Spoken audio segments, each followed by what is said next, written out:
So it's Sunday morning. I'm here sitting in the parking lot of the church building, and this morning is the Christmas program, and I'm slated to play 10 different songs at the piano, and so that is what is happening this morning. It's cold outside. I feel like I'm still waking up, so hopefully this goes well this morning, and hopefully somehow through it all the Lord is glorified. I'll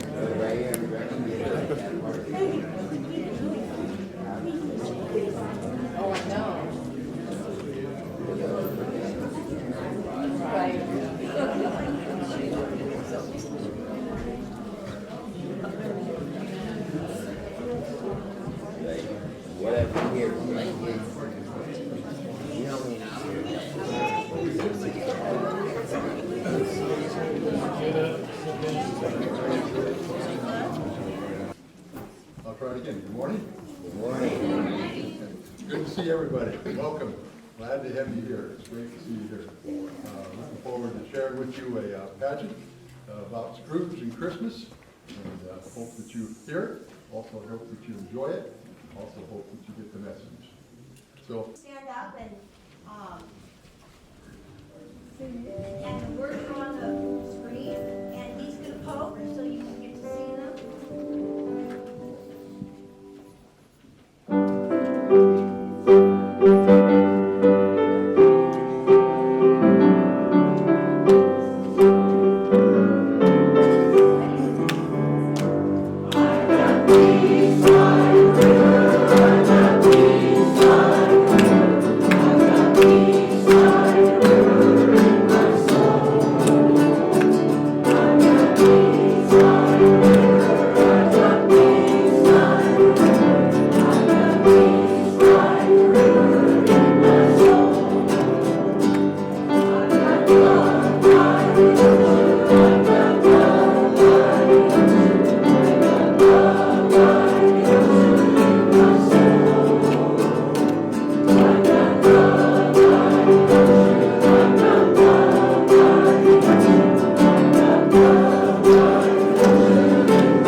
Watch the door, Cratchit. Firmly, firmly. Draft is cold as Christmas blowing in here. Please join us in O Come All Ye Faithful. It's number 89 in your hymn book.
So the Christmas play is over now. I'm back in the car, still sitting in the parking lot of the church building, and it went well. I feel like I played pretty well. Of course I made mistakes, but mistakes I don't even really make at home just because of the nerves. But overall I am satisfied with how I played. And I'm still not relaxed. I'm winding down, but I'm still not relaxed from having to perform like that. Overall, it went well. Like I said, it went fine. I am glad it's over, not in like a negative sort of way, like it was absolutely horrible and I'm glad it's over. No, not quite like that. Just been practicing those songs for weeks now and preparing, and now it's finally complete. And I feel good about that. I'm ready to move on to the next thing, and for today I'm just glad that that has been successfully completed. So, and the other people, like the people in the play, I thought they did well too. And the people in the choir, I think we all did good.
This is sort of a random thing, but look at this strange looking carrot that came out of the garden.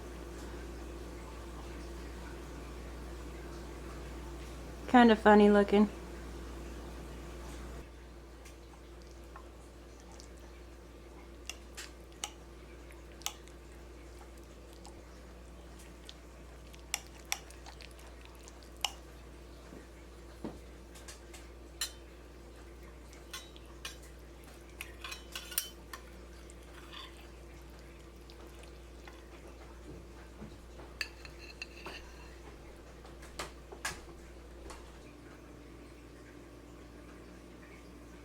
So, a short update on this floss that I was talking about the other day. Among all of the positive aspects of this one over this one, another thing I discovered this morning on the back, it says refill or recycle. So I looked into it, and apparently you can just buy the spool and refill this little plastic case with a new spool. And that is not something that you can do with this one, as far as I could tell.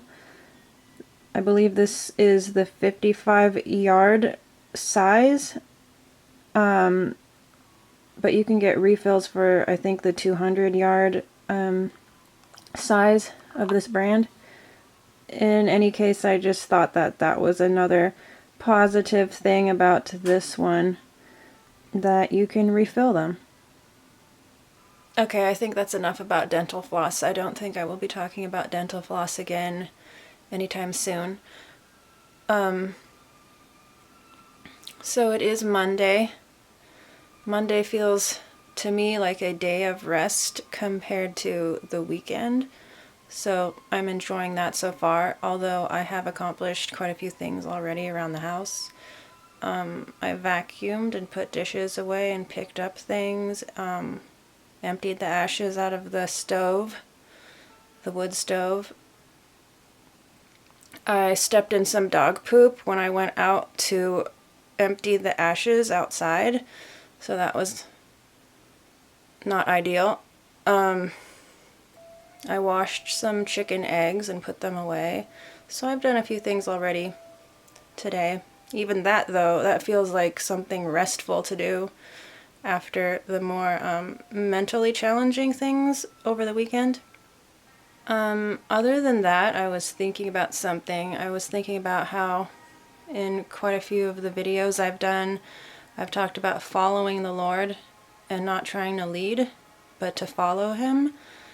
And I'm learning how to do that still.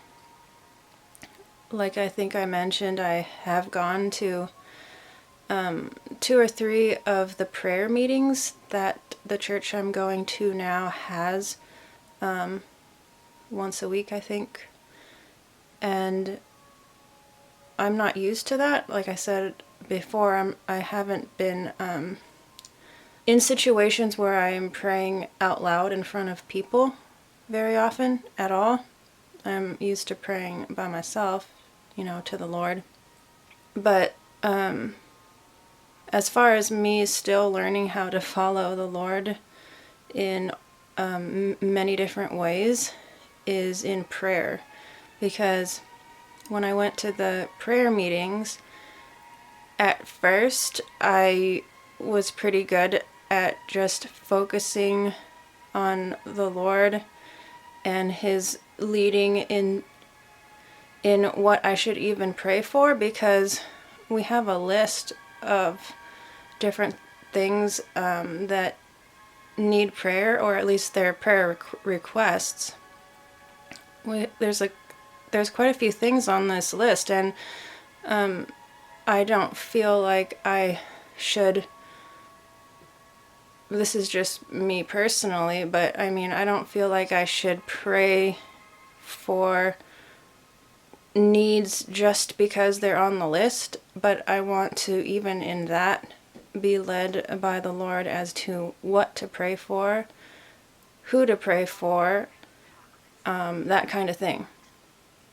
So I was pretty good at doing that, but the thing I was learning is that Well, there's two things that I was learning in the prayer meetings. The first one is that I started to feel a little bit obligated to pray at all, because after all, I'm showing up for the prayer meeting. That seems like the purpose that we're there for. But I'm learning that I want to have enough freedom and have enough discipline in following the Lord that even if I show up to a prayer meeting and I don't feel led to pray for anything, that's what I want to do. And it's a little bit challenging for me because after all, like I said, that's why I'm showing up, supposedly, to pray. But I want to develop the discipline to, even if I do show up to a prayer meeting and I don't feel led personally to pray for anything or anyone specifically, that I stay quiet then. I can support the other people praying. My presence there and my agreement in their prayers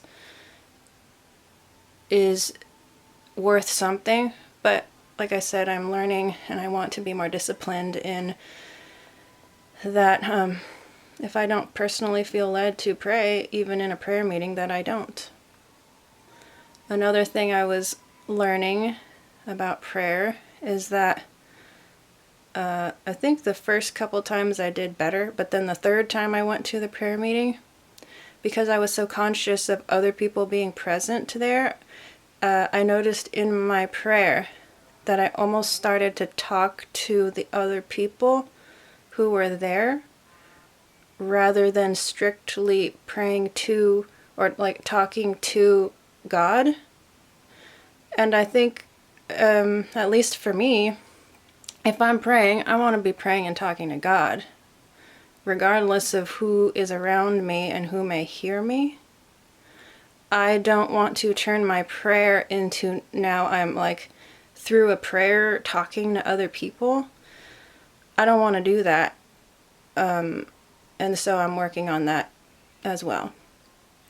I'm working on trying not to be distracted by the fact that other people might hear my prayer, that I don't want to be so distracted with that it makes me start to almost halfway talk to them or something.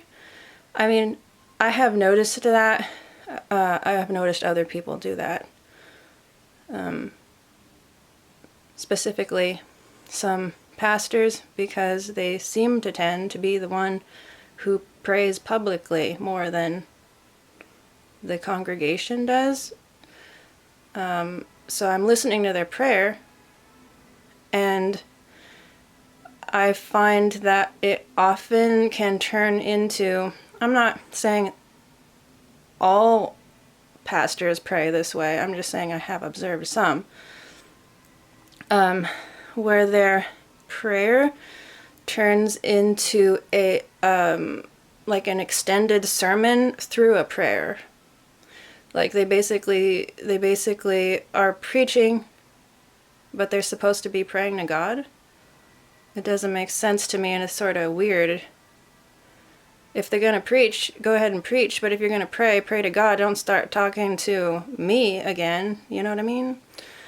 So I don't. Those are the things I'm learning about prayer and following God, even in praying. Like, to pray when I'm led to, and who for, and what for. Or if I don't feel led to, then don't. And also, when I do pray to God, and don't start talking through your prayer to the other people. That's what I personally am learning about following the Lord, even in prayer. So it's been interesting and good for me. Like I said a couple days ago or something about the carrots in the garden that are grown already. They're just sitting in the dirt. They're not actively growing. Like that, I'm still growing. Like I hope all of us are in some good way. So that is what I've been thinking about so far today. And one other thing. So last night's dinner was really good, and it was so good that I will leave the recipe in the description of this video in case you want to try it. I mean, I thought it was good. You might not like it, but it was better than I thought it would be. Going by the title of the recipe, I didn't think it would be that good. But I did change a few things, so I will make note of the changes that I did to the recipe. That was the first time I tried it. So when I try a recipe for the first time, I'm not sure what I need to change, if anything, or how it's going to turn out. Like after the first time I make a recipe, then I know if it's good or not and if I need to change anything or not. But the first try on that recipe turned out pretty good. I was so tired last night that I'm surprised I cooked dinner at all. After Sunday morning and all of that, I was really just mentally totally like done. I was done. I was so done. I did manage to make dinner, but that didn't take a lot of mental effort, more like physical effort. Do you think there's a difference between mental and physical exertion? Because I sure do. I think a lot of mental work is more exhausting than labor, like physical labor. I mean, they both can be exhausting, but they're just different. They feel different anyways. Like some physical labor feels like mental rest. But I could be wrong. I could be wrong. Maybe physical labor is just as bad as mental labor, but I was so tired last night, I realized, oh, after dinner I made dinner, it felt early. It was like before 6 o'clock when I got that done. And then so like around 10 o'clock, I got hungry again. So I ate this leftover lasagna in bed. And then this is how tired I was. Yeah, so I ate some lasagna in bed and I just left the dirty dishes here on the nightstand. And that is not normal for me. I at least put them in the sink with water on them so that they don't get nasty and like crusted and harder to wash. But no, I was done. I was done. I think I ate that lasagna and fell asleep immediately. And yeah, yesterday was very tiring for me.